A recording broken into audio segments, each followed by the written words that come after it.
Greetings everyone and welcome. I'm your host Captain Ryan. In today's video I'm playing in that Tier 8 Premium Japanese destroyer Asashio here in World of Warships. As the battle gets underway here, it's loop. It's domination match mode. I've spawned closest to the B cap point, but because it's a Tier 10 battle and there are radar ships in the game with a limited number of destroyers, I have decided I am not going to suicide by going to B, but instead I'm going to use the ridiculously good concealment of this ship to go down and help support my team at the C cap point. Especially if you look at the minimap, as you can see, there are a lot of friendly cruisers, battleships, and another destroyer heading there. So anytime you can stack up on that support and overwhelm an enemy at one of the cap locations, you can usually start to push the enemy around for total domination.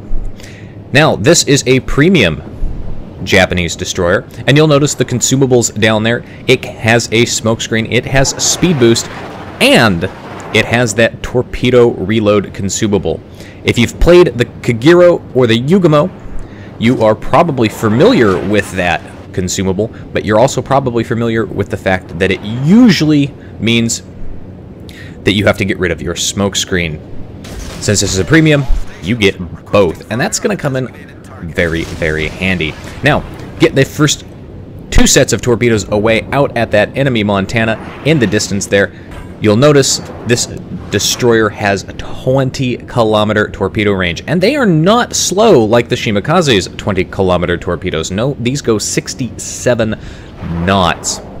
The downside, of course, to these fast, long-range torpedoes is they will only hit battleships and carriers. They're deep-water torpedoes, but unlike the Pan-Asia deep-water torpedoes, they will not hit cruisers. So if you find yourself in a cruiser-heavy game, you're going to have to rethink how you want to play the game. Now, just because this is a Japanese destroyer, and just because it's basically a Kagero, does not mean you can't use its guns. As you'll notice here, I push into the B cap point, the cap stops counting, and based on the last known position, there he is, the Kiev pops up. Guns are already pointed this direction, so I'm going to go ahead and open up on him with my guns, and look how much damage I actually just managed to do on that Kiev. Knock his engine out, he starts smoking up here. I'm being detected, so I pop my smoke screen as well. Can I get more shots in here? I've set him on fire. It looks like he repaired that, but no, he gets taken out by our friendly Donskoy. And I managed to just dodge the shots coming in from that enemy Montana, or that enemy Yamato back over there. Friendly team has managed to push out the low Yang that was located at the C cap point. As you can see there on the minimap, he is getting relentlessly chased down by our team down there. Enemy team secures the A cap point. They're gonna need that because they have lost one of their ships, so they are down on points. Managed to connect several torpedoes on that Yamato. Only 2 floodings, though. He pretty much immediately hit his repair key and put the flooding out there. A little bit disappointed, wasn't able to get more torpedo hits on him. But that's alright, I've done quite a bit of damage and now have secured the B cap point for my team. So we're going to start gaining those points as well. Additionally, the team down at C has managed to destroy that low Yang, and that just leaves one enemy destroyer left, and that's going to be the other wall of skill producer, Shimakaze. Fire off my set of torpedoes here. Now you'll notice that that torpedo reload consumable there has about a 3-minute cooldown. That means if you're using this, and that is the premium consumable, even with the torpedo reload expert and reload module on this ship, you're still talking about having 3 minutes where you're gonna basically only be able to fire off one set, or the 2 sets of torpedoes there. The good news is you can get a set off in between that cooldown timer, and so when that's finally available again, you can rapidly get them off, hit that reload, and then get them off again. Now, I fired off down that channel there that there's a lot of battleships back over at the A cap point, and they're all kind of doing different things, so I'm hoping that I'm going to be able to connect with a few of them back over there, which would be wonderful. But looking at it, it looks like a lot of them have decided to stop and start bow tanking. So only managed to connect a torpedo hit on the Republic there, which did cause flooding. But of course, he's hit his R key. That's okay though.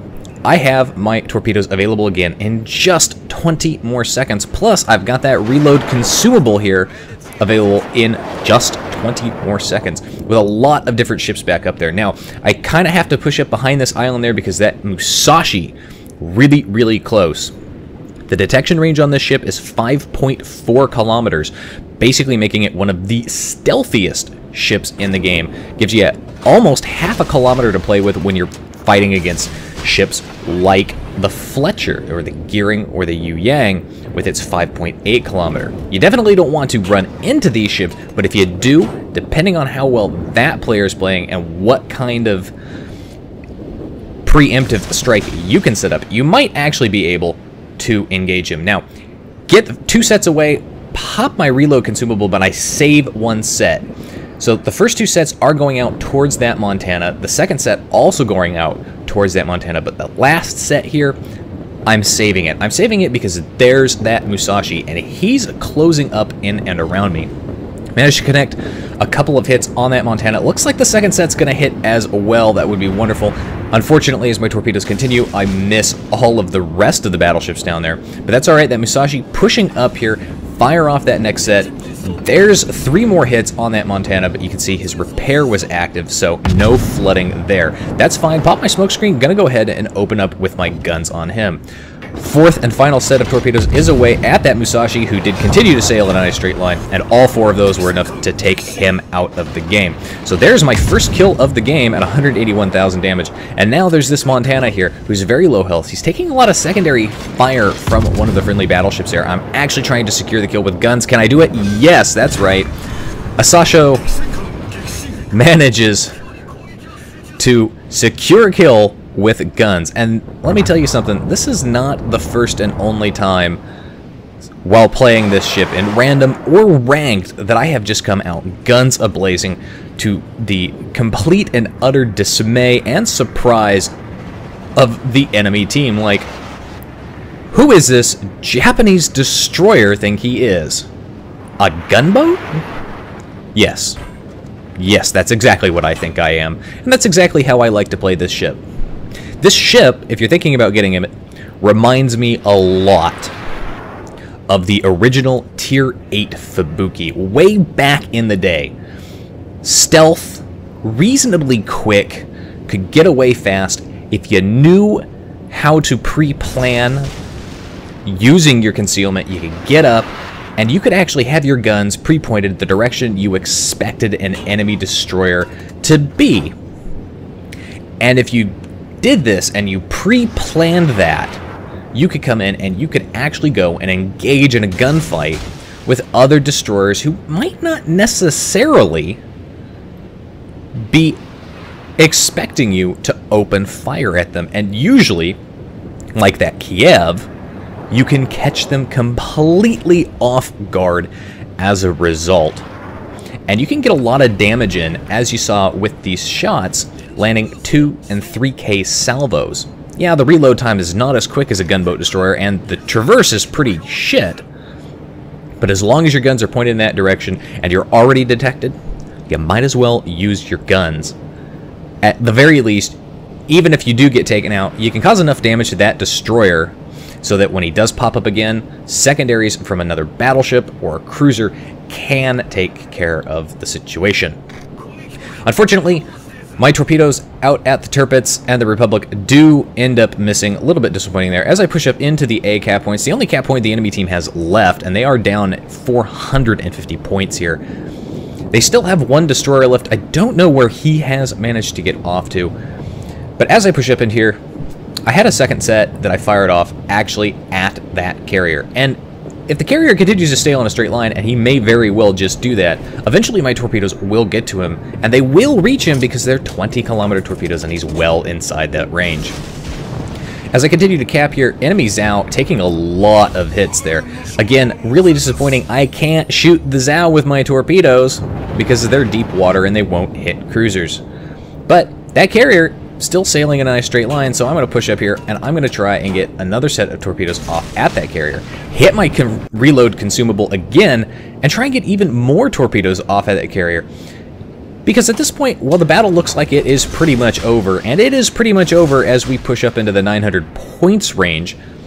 You never know. There's that enemy Shimakaze. He's popped up. He's using his guns. Very smart Shimakaze there. Managed to set a fire on the Zao, but look at this. The Zao's got armor piercing loaded, and he hits me, but doesn't do a lot of damage. So the Asashio's armor here, very, very good dealing with armor piercing, which is actually kind of funny. Set another fire on that Zao. The chance for fires on this ship's actually pretty good. Zao very, very low health here. Starts trying to recover his health, but he is still burning down at this point. The only question is, can I get the killing shots on him before we cap out? And the answer is no. Still, though, 189,758 damage done. Almost 190,000 damage done in that game. A pretty good, respectable amount of credits, just shy of 7.25 there. Only 2 kills, though, but 14 torpedo hits, 2 solo base captures, and a good number of gun hits, something that I really don't see a lot of Japanese destroyer commanders do. Top of the team for XP earned at just 5 points shy of 2,500 base there at 2,495 base XP, outscoring the next nearest guy on my team by 600 points there. Anyway, that's it for today's video, folks. If you like the video, hit that like button, hit the subscribe button, leave a comment down below. If you'd like to get semi-regular channel news and updates, you can do so by liking and following me on Facebook. If you'd like to help support me and the channel, you can do so by becoming my supporter on Patreon. Every little bit helps. If you've got a replay like this one that you'd like to see featured on my channel, or just like to have me take a look at, you can send it to my email. And if you'd like to watch me play various games live, you can do so by following me on Twitch. You can find the links for all of those in the video description down below. And as always, I'll see you next time. This is Captain Rye, signing off.